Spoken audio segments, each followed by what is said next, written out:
Hello and welcome everyone. I hope you are doing absolutely well.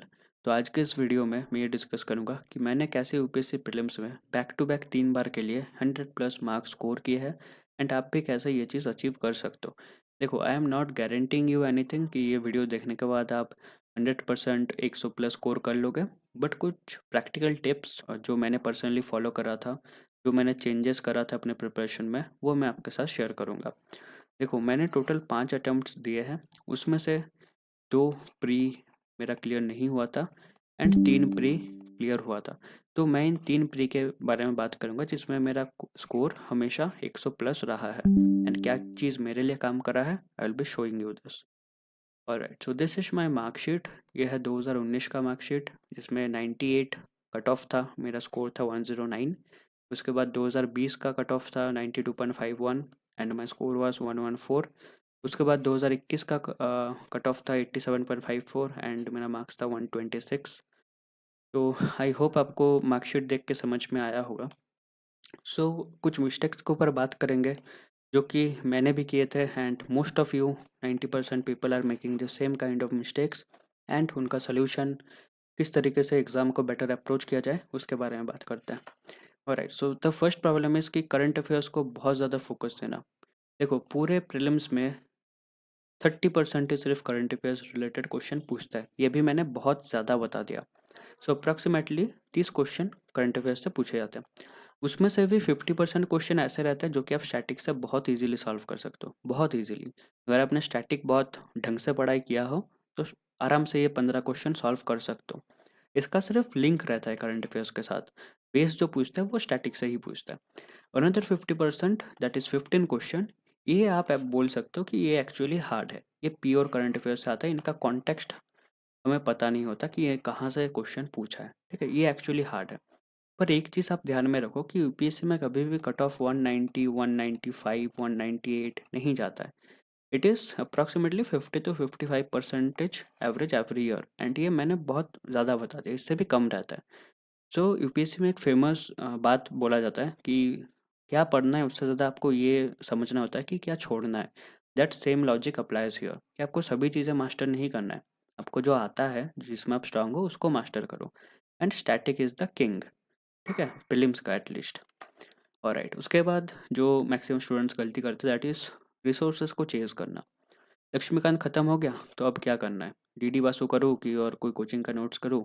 नहीं भाई, ये नहीं करना है। जस्ट इसे रिवाइज़ करो, 5 से 6 बार रिवाइज़ करो। हाँ, अगर उसके बाद आपका कॉन्फिडेंस आ जाए कि भाई मेरे को लक्ष्मीकांत से कोई भी क्वेश्चन पूछ लो, I am easily able to answer the question, then आप अदर रिसोर्सेज पे जाओ।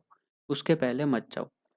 यूपीएससी एग्ज़ाम है, ये कोई पीएचडी रिसर्च पेपर नहीं है जो कि कवर करने के लिए आपको 10-12 बुक्स पढ़ना पड़े, एकदम डीप घुसना पड़े। Basic understanding, basic knowledge, conceptual knowledge से भी काम चल जाता है।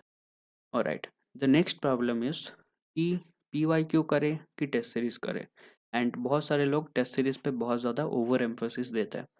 तो देखो, to be frank, test series कभी भी यूपीएससी लेवल का क्वेश्चन नहीं बना सकता। एंड टेस्ट सीरीज का एक डिफरेंट पर्पस है, दैट इज़ आपका टाइम मैनेजमेंट सही करना, आपके स्ट्रेंथ एंड वीकनेसेस को फाइंड करना। ये एग्ज़ाम रिलेटेड चीज़ों को हैंडल करने में हेल्प करता है। बट जो एक्चुअल नॉलेज आपको मिलेगा वो मिलेगा पीवाईक्यू से। देखो, पीवाईक्यू यूपीएससी का ऑफिशियल डॉक्यूमेंट है एंड मेरे हिसाब से अगर आप 2025 का एग्ज़ाम दे रहे हो, प्रीलिम्स दे रहे हो, तो एटलीस्ट 2013 से लेकर 24 तक जितने भी क्वेश्चन पूछे गए हैं उससे आपको आपको अगर कोई क्वेश्चन उसमें से पूछा जाए तो आप उसे इजीली आंसर कर पाओ। And one thing you have to keep in mind कि P Y Q and syllabus, ये दोनों चीज़ें ही आपके ट्रू फ्रेंड्स है पूरे यूपीएससी में। उसके बाद कोचिंग मटेरियल ये सब आता है। First thing is P Y Q and syllabus. Okay, तो उसके बाद जो मिस्टेक बहुत सारे स्टूडेंट्स करते हैं दैट इज़ सब्जेक्ट या फिर टॉपिक्स को अवॉइड करना। जैसे इधर जो आपको स्टार वाला सब्जेक्ट दिखता होगा, ये मोस्टली स्टूडेंट अवॉइड करता है। Ancient medieval art and culture, geography and science and tech. देखो, first thing to notice here कि यूपीएससी एग्ज़ाम अनसर्टेन है। इसका कोई सर्टेनिटी या फिर पैटर्न नहीं है कि यूपीएससी हमेशा इस पैटर्न में ही क्वेश्चन पूछेगा।